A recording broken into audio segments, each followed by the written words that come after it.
Greater Noida Yamuna expressway इलाके में बने 24 रियल एस्टेट प्रोजेक्ट्स को लेकर मिली बड़ी गड़बड़ी की शिकायत के बाद सीबीआई ने मामले की जांच अब शुरू कर दी है। सुप्रीम कोर्ट के आदेश के बाद सीबीआई ने जांच का काम शुरू कर दिया है। इन प्रोजेक्ट पर सबवेशन स्कीम के तहत दिए गए लोन के गलत इस्तेमाल करने का आरोप है। क्या है ये पूरी खबर बताने के लिए हमारे साथ जुड़े हमारे सहयोगी प्रमोद शर्मा। प्रमोद, बताएं जरा क्या है ये पूरा मामला और किस तरीके की गड़बड़ी के चलते सीबीआई ने ये जांच शुरू की है।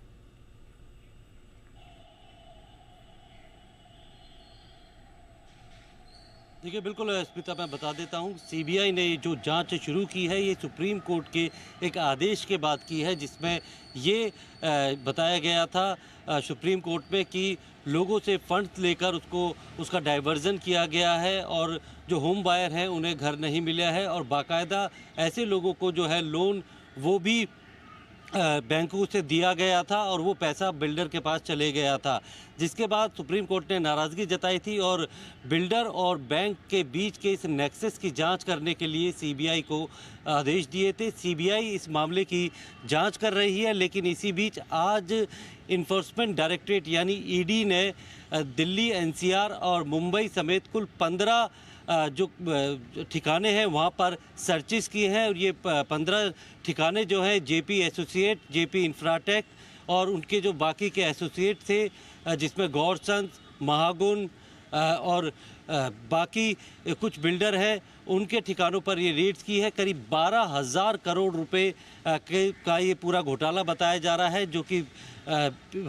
होम बायर से पैसा लिया गया और उसे कहीं और डाइवर्ट कर दिया गया था, जिसके बाद ईडी ने पीएमएलए का केस दर्ज किया था और उस मामले में आज यहाँ 15 ठिकानों पर रेड की है। सीबीआई जहाँ पर इस पूरे मामले में नेक्सस और क्रिमिनल कॉन्स्पिरेसी के तहत जांच कर रही है, वहीं पीएमएलए के तहत ईडी ने भी इस मामले में जांच शुरू कर दी है। हालांकि इन बिल्डर्स के खिलाफ पहले भी कई शिकायतें जो है वो अलग अलग पुलिस स्टेशन, अलग अलग जो है इकोनॉमिक ऑफेंस विंग में दी हुई थी, जिसके आधार पर ईडी ने केस दर्ज किया था और आज 15 ठिकानों पर जांच की है, जिसमें कि जेपी एसोसिएट, जेपी इंफ्राटेक, इसके अलावा गौरसंस, महागुन, गुलशन, ऐसे जो है नामी बिल्डर हैं जिनके काफ़ी सारे प्रोजेक्ट जो है वो दिल्ली, एनसीआर और दूसरी राज्यों में चल रहे हैं। इनके ऊपर आरोप है कि इन्होंने जो होम बायर है उनके पैसा लिया और उस पैसे को कहीं और डाइवर्ट कर दिया गया था। ना तो उन होम बायर्स को उनके मकान मिले, उनके फ्लैट्स मिले और बाकायदा उनके ऊपर बैंक का होम लोन भी चल रहा है और वो पैसा भी जो है इन बिल्डर्स ने ले लिया था। और इसी से नाराज़ होकर सुप्रीम कोर्ट ने बैंक और बिल्डर के नेक्सस की जांच करने के लिए सीबीआई को कहा था, लेकिन